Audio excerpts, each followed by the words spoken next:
సరైన బ్యాంక్ చూస్ చేసుకోకపోతే చాలా లూజ్ అవుతుంది. పర్పస్ ఆఫ్ ఇక్కడ ఏమైనా తప్పు కనుక సెలెక్ట్ చేస్తే ఇది బ్లాక్ మనీ యాక్ట్ కింద మిమ్మల్ని బొక్కలు వేస్తారు. ఇప్పుడు ఐబీకేఆర్ లోకి మనం మనీ ఎట్లా సెండ్ చేయాలి అనే దాని మీద చూద్దాం. ఫండ్స్ ఎలా డిపాజిట్ చేయాలి. ఇక్కడ డిపాజిట్ అండ్ విత్డ్రా అని 2 బటన్స్ కనిపిస్తున్నాయి కదా.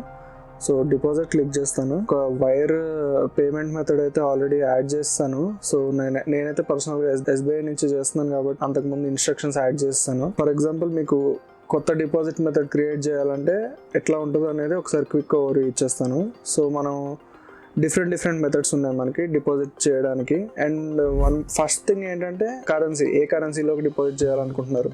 సో యూఎస్డియా లేదా గ్రేట్ బ్రిటన్ పౌండ్ ఇట్లా డిఫరెంట్ ఆప్షన్స్ ఉన్నాయి మీకు. మనకు పెద్దగా ఆలోచించాల్సింది ఏం లేదు, జస్ట్ యూఎస్ డాలర్ మనం చూస్ చేసుకుంటున్నాం. యూసిట్స్ కూడా యూఎస్ డాలర్స్ లో మనం కొనుక్కోవచ్చు. ఇప్పుడు నెక్స్ట్ మనం చూడాల్సిన డిపాజిట్ మెథడ్ లో మనకి ఇప్పుడు 4 ఆప్షన్స్ కనిపిస్తున్నాయి ఇక్కడ. Bank wire, direct ACH transfer, linkable new bank account, transfer from Wise balance. Transfer from Wise balance అనేది నేను ఆల్రెడీ చూసాను, బట్ కాస్ట్ అయితే చాలా ఎక్కువ ఉన్నాయి. I don't recommend it. Maybe US లో ఉన్న వాళ్ళకైతే మీకు వైస్ గురించి తెలిసే ఉంటుంది. సో మేబీ మీకైతే వర్కౌట్ అవుతుందేమో. Next link new bank account. మీకు ఒకవేళ యూఎస్ బ్యాంక్స్ లో ఏదైనా అకౌంట్ ఉందనుకోండి, మీరు డైరెక్ట్ గా ఈ అకౌంట్ ని ఫండ్ చేసేయచ్చు. ఇండియాలో మనకి INR అకౌంట్ ఉంటుంది మనకి.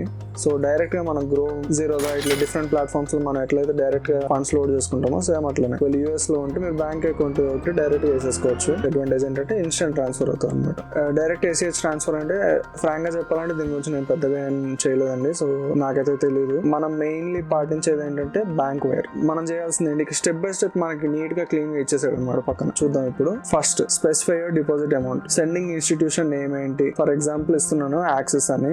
అకౌంట్ నెంబర్ ఇక్కడ యాక్సిస్ కొట్టగానే ఇక్కడ వైర్ యాక్సిస్ అని వచ్చేసింది. డిపాజిట్ అమౌంట్ ఎంత ఇద్దాం అనుకుంటున్నారు. థింగ్ ఏంటంటే ఇక్కడ డిపాజిట్ అమౌంట్ అనేది ఎగ్జాక్ట్ ఉండక్కర్లేదు. లైక్ చాలా మంది డౌట్ రావచ్చు, ఇక్కడ 150 ఇస్తున్నాను, నేనేమో పేమెంట్ చేసిన తర్వాత వాళ్ళేమో అన్ని కట్ చేసుకుని ఒక $130 $120 పంపిస్తున్నారు. ఇంత డిఫరెన్స్ వస్తుంది కదా, మరి ఏమన్నా ఇష్యూ వస్తుందేమో అని నాకు డౌట్ వచ్చింది. బట్ కంగారు పడకండి, ఏం అవ్వదు. ఈ డిపాజిట్ అమౌంట్ అనేది జస్ట్ ఐబీకేఆర్ కి ఒక నోటిఫికేషన్ క్రియేట్ చేయడం లాంటిది. అంటే అరే నేను డబ్బులు పంపిస్తున్నాను, నువ్వు రెడీగా ఉండు అని ఐబీకేఆర్ కి చెప్తున్నాం మనం. అంతే. మనం ఇంకా డబ్బులు పంపిలేదు, మనం ఎంత పంపిస్తే అంత తీసుకుంటాడు వాడు. అంతే. 150 పెట్టావు, 120 పంపించావు, ఇట్లాంటి ఏం అన్నాడు. మీరు కావాలంటే దీన్ని రికరింగ్ నోటిఫికేషన్ లా కూడా పెట్టుకోవచ్చు. రికరింగ్ నోటిఫికేషన్ నేనైతే స్మాల్ అమౌంట్స్ కి అయితే రికమెండ్ చేయనండి, బికాస్ చార్జెస్ ఎక్కువ అవుతాయి. చార్జెస్ గురించి కూడా వద్దాం ఒకసారి ఎట్లా ఉంటుందో. కావాలంటే మీరు ట్రాన్సాక్షన్ కి నేమ్ పెట్టుకోవచ్చు, ఏదో ఒక నేమ్ పెట్టుకుని ఫ్రీక్వెన్సీ పెట్టుకోవచ్చు. లైక్ మంత్లీ, క్వార్టర్లీ, యాన్యువల్లీ ఇట్లా డిఫరెంట్ టర్మ్స్ ఉన్నాయి. దాన్ని బట్టి మీరు పెట్టుకోవచ్చు. స్టార్ట్ డేట్, ఎండ్ డేట్ పెట్టకపోతే మీరు ఉన్నంత కాలం SIP చేసుకుంటూ ఉండొచ్చు. ఎండ్ డేట్ పెట్టుకుంటే ఒక 1 year వరకు SIP చేసుకుని ఆపేస్తా, లేదా 2 years వరకు SIP చేసుకుని ఆపేస్తా, అట్లా. ఇప్పుడు మనం చేయాల్సిన మెయిన్ థింగ్ ఏంటంటే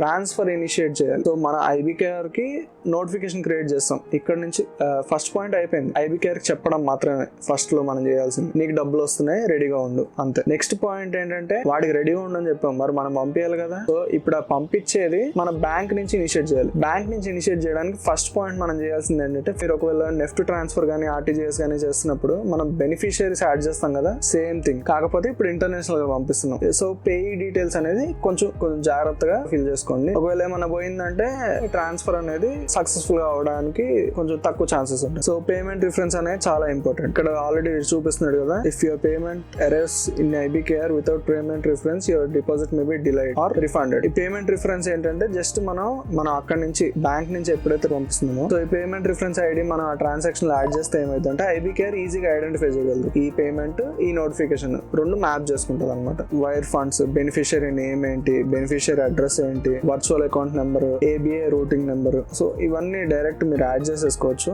నేను ఆల్రెడీ ఇందాక ఒక $100 SBI నుంచి పంపించాను. బట్ నా దరిద్రం ఎట్లా ఉంటుంది అంటే నేను స్క్రీన్ రికార్డ్ చేయడం మర్చిపోయాను అనమాట. ఇప్పుడు మళ్ళీ ఒకసారి ప్రాసెస్ చూపిస్తాను మీకు. ఇక్కడ మనం కావాలంటే ట్రాన్సాక్షన్ రిఫరెన్స్ ఐడి, మనం ట్రాన్సాక్షన్ SBI నుంచి ఇనిషియేట్ చేసిన తర్వాత ఇక్కడ మనం ట్రాన్సాక్షన్ రిఫరెన్స్ ఐడి పెడితే ఐబీకేఆర్ కి ఆ ట్రాన్సాక్షన్ ఐడెంటిఫై చేయడం కొంచెం ఈజీ అవుతుంది అన్నమాట. ఒకసారి బ్యాంక్ నుంచి ఎట్లా ఉంటుంది అన్నది ఒకసారి చూసేద్దాం. ఇప్పుడైతే నేను SBI లోకి లాగిన్ అయిపోయాను. లాగిన్ అయిన తర్వాత హోమ్ పేజ్ లో కింద మీకు ఫండ్ ట్రాన్స్ఫర్ అనే ఆప్షన్ కనిపిస్తుంది. ఈ ఫండ్ ట్రాన్స్ఫర్ లో సెండ్ మనీ అబ్రాడ్, మనకి ఇక్కడ పేయీస్ యాడ్ చేసుకోవచ్చు అనమాట. నేను ఆల్రెడీ ఇంతకు ముందు చేశాను కాబట్టి ఇంటరాక్టివ్ బ్రోకర్స్ అనే ఒక పేయీ యాడ్ చేస్తాను అనమాట. ఇప్పుడు మనం అసలు పేయీ ఎట్లా యాడ్ యాడ్ చేయాలి అనే దాని గురించి ఇప్పుడు చూద్దాం. బెనిఫిషియరీ యాడ్ చేయడం దగ్గర కనుక మనం ఏమైనా తప్పు చేసామంటే మీరు పంపిస్తానే ఉంటారు, కాకపోతే వెళ్ళవు. సో అందుకనే ఒకసారి సెండ్ మనీ అబ్రాడ్ కి వచ్చేసి సరే యాడ్ పేయి కొడుతున్నా. కొట్టిన తర్వాత ఇప్పుడు స్విఫ్ట్ కోడ్ ఎంటర్ చేయాలి. స్విఫ్ట్ కోడ్ ఏంటి?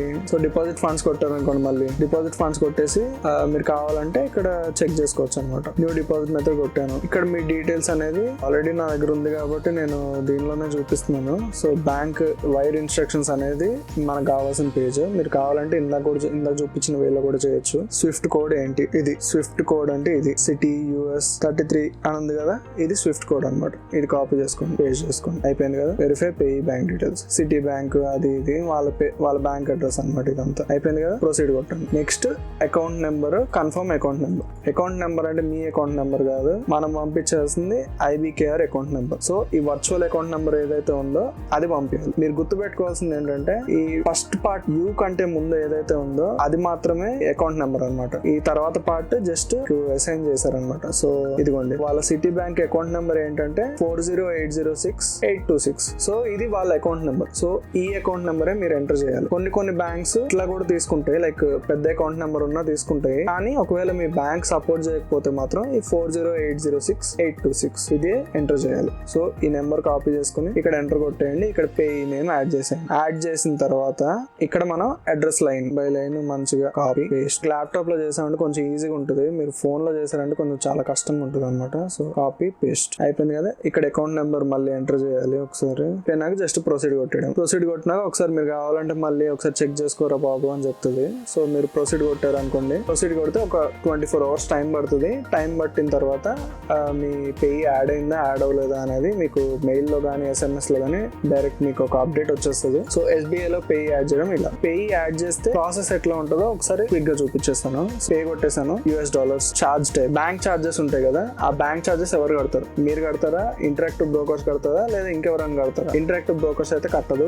మీరు ఒకవేళ ఇంటరాక్టివ్ బ్రోకర్స్ పెడదాం అనుకుంటే అది వర్కౌట్ అవ్వదు, పేమెంట్ అయితే క్యాన్సిల్ అయిపోతుంది. మీరే చార్జెస్ భరించి పే ఆప్షన్ సెలెక్ట్ చేయాలి. మనమైతే గ్యారంటీడ్ అంటే ఏంటంటే ఇప్పుడు ఒక 10,000 పంపిస్తున్నారు అనుకోండి, ఈ 10,000 100% IBKR కి వెళ్ళిపోవాలి. దాని మీద ఎక్స్ట్రా ఏమన్నా చార్జెస్ ఉంటే నేను సపరేట్ గా నా పాకెట్ నుంచి నేను కడతా, అంతేగాని ఈ 10,000 నుంచి కట్ చేయొద్దు అనేది దీని మీనింగ్ అనమాట. అంతే పర్పస్ ఆఫ్ ఇక్కడ ఏమన్నా తప్పు కనుక సెలెక్ట్ చేస్తే ఇది బ్లాక్ మనీ యాక్ట్ కింద మిమ్మల్ని బొక్కలు వేస్తారు. కొంచెం జాగ్రత్తగా ఇన్వెస్ట్మెంట్ ఇన్ ఈక్విటీ మన పర్పస్ ఏంటి ఏం పర్లేదు, మీకు ఇది కంప్లీట్లీ లీగల్ కాబట్టి LRS ప్రకారం మనం చేస్తున్నాం కాబట్టి మనకి ఏం ప్రాబ్లం లేదు. ప్రొసీడ్ కొట్టినాక ఫర్ ఎగ్జాంపుల్ నేను 10,000 ఇందాక ఆల్రెడీ 10,000 సెండ్ చేశాను. 10,000 ఎంటర్ చేయగానే మనకి ఇక్కడ వచ్చేసింది అనమాట 103.25 96.85 రూపీస్ కి వాళ్ళు $1 ఇస్తున్నారు మనకి. బ్యాంక్ చూస్ చేసుకోవడం కూడా చాలా ఇంపార్టెంట్. ఒకవేళ మీకు మీ బ్యాంక్ మేనేజర్ తో గానీ మీ రిలేషన్షిప్ మేనేజర్ తో గానీ మంచి కనెక్షన్స్ ఉన్నాయి అనుకోండి, ఇక్కడ బాబానికి వస్తుంది. మీ బ్యాంక్ తో నెగోషియేట్ చేసి బెస్ట్ రేట్ కావాలి నాకు, ఇదిగో నేను ఇంత డబ్బులు పంపిస్తాను, నేను లక్షలు పంపిస్తాను అని అట్లా డిఫరెంట్ గా మీకు మీ బ్యాంక్ మేనేజర్ తో